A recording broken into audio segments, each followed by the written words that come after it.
and he is joining us now from New York City. His name is Jeremy Scahill. He's the author of Blackwater, The Rise of the World's Most Powerful Mercenary Army. Mr. Scahill, based on your reporting, are you surprised at the frictions between the Iraqi government and the U.S. government over the Blackwater Services Group? Oh, not at all. I mean, this is, in fact, this is the fourth such incident involving Blackwater operatives in just the last 9 months. The Iraqi government is alleging that they have documentation that there have been 7 of these incidents. Last Christmas Eve, inside the Green Zone, a Blackwater contractor who was off duty allegedly shot and killed the bodyguard for the Iraqi Vice President Adel Abdel Mahdi. Blackwater responded to that by simply whisking the contractor out of the country, and to this day he's not been publicly charged with a crime. This past May, Blackwater operatives engaged in back-to-back firefights in a crowded Baghdad neighborhood outside of the Interior Ministry. That escalated tensions, and then of course we had this horrible tragedy that occurred this past Sunday, where the Iraqis are now saying as many as 20 people may have died, among them a couple and their infant child. So clearly this has been a pattern of Wild West cowboy tactics that's gone on for all 4 years of the occupation. What's interesting now is that the Iraqi government has been overwhelmingly silent on the issue of these private forces in Iraq, and now it appears as though the Maliki government is acting as though there's some degree of sovereignty with his government. For people, we get calls regularly mentioning the name Blackwater, but let's do a bit of a primer about not just Blackwater, but the other 2 major companies that provide security services, how they got their contracts, who owns these companies, and what kind of work they do in Iraq. Sure. I mean, one of the things that's happened in post-invasion, current occupation Iraq is that there's been an absolute boom in the world of private security. In fact, the Times of London said that in post-war Iraq, it's not oil that's the major industry, it's in fact private security. And many of the companies that are now operating in Iraq as private security or private military companies didn't even exist a few years ago. Blackwater itself was founded in 1996, and originally it was sort of envisioned as a sportsman's paradise and a law enforcement and military training facility on the Great Dismal Swamp of North Carolina. Following 9/11, the company was hired by the Central Intelligence Agency to send a small team of special forces operators inside of Afghanistan. And when the Bush administration sent Paul Bremer into Baghdad in 2003, it wasn't the U.S. military that would be tasked with keeping alive a man that many Iraqis hated and compared to Saddam Hussein. Blackwater was awarded a $27 million no-bid contract. To date, Blackwater has been contracted for about $800 million in security services, and it really has risen to become the sort of official mercenary company of the U.S. occupation, if you will. They protect Ambassador Ryan Crocker. In fact, they've kept alive every single U.S. ambassador to serve in post-invasion Iraq. They guard Condoleezza Rice when she goes into Baghdad, as well as congressional delegations. This is a very serious incident right now because Blackwater isn't just any company. We're talking about the elite personal bodyguards for the U.S. ambassador of Iraq. And are they funded from Defense Department or from State Department monies?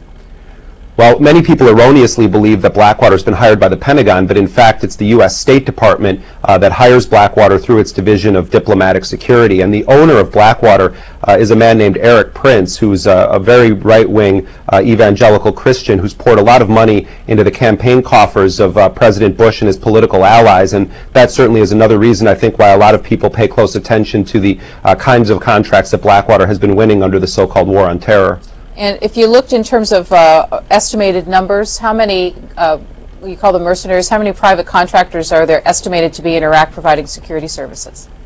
Right. Well, this is a matter of great debate. In fact, I testified in front of Congress at the Defense Authorization Committee this past May, and I watched as representatives asked government officials, military officials, that exact question you're asking me, and no one's been able to come forward with a straight answer. The Congressional Research Service, which is an independent research entity of the U.S. government, recently estimated that there were about 30,000 so-called private security contractors working on behalf of the U.S. government. My understanding from some independent sources is that that number may be as high as 70,000 when you look at the layers of subcontracts in Iraq. The broader picture, though, is that there are about 180,000 private contractors that do everything from peel potatoes to the armed work that Blackwater does, and they're operating along about 170,000 U.S. troops. So that now means that the U.S. military is the junior partner in this coalition that's occupying Iraq, and the senior partner is not another nation state. It's in fact a corporate army made up of about 630 companies.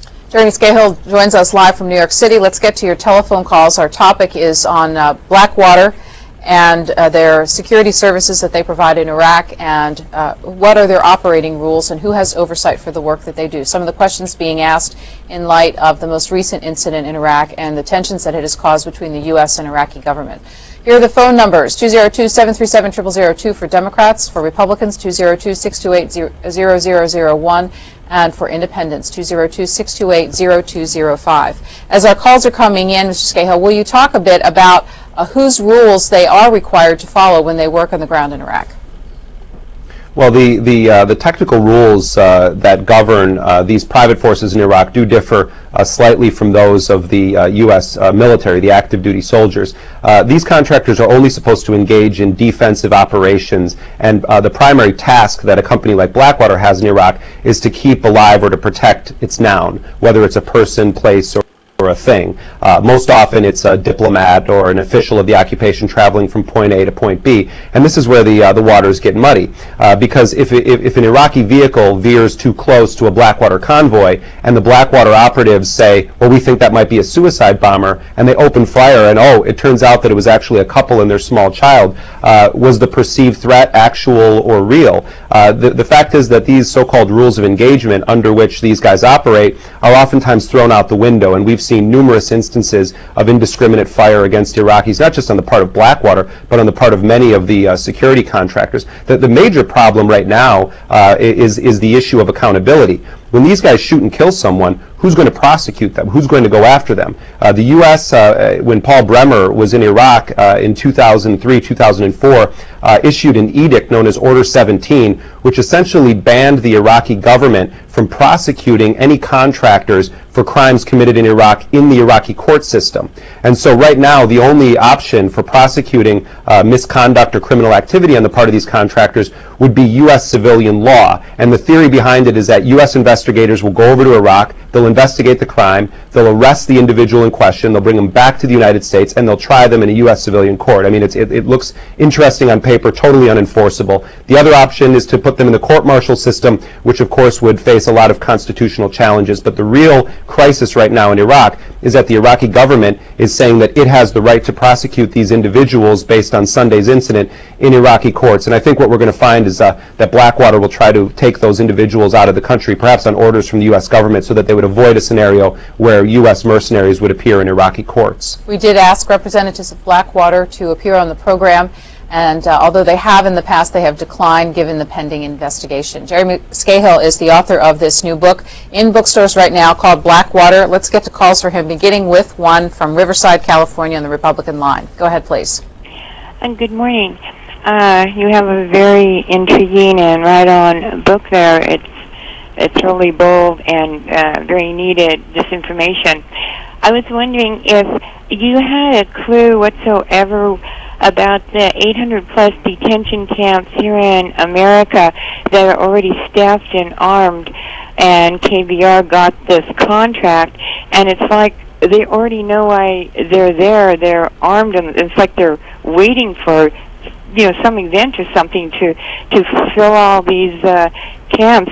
The one in, I believe it's Alaska, holds 200,000. Would you know anything about those? And I believe 911 was an inside job, according to all logical information. Thank you.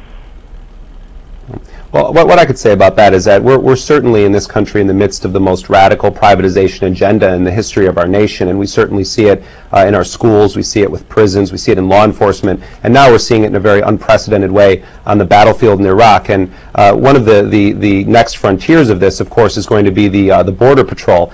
There are several of these mercenary companies that operate in Iraq that are itching to put their men as a sort of privatized Border Patrol on U.S. government contract on the U.S. border. And certainly the prison system in this country is increasingly privatized. So what we're seeing in Iraq is very much indicative of a trend that began during the administration of George H.W. Bush and was certainly supported through 2 terms of the Clinton administration, and now has exploded under the current Bush administration.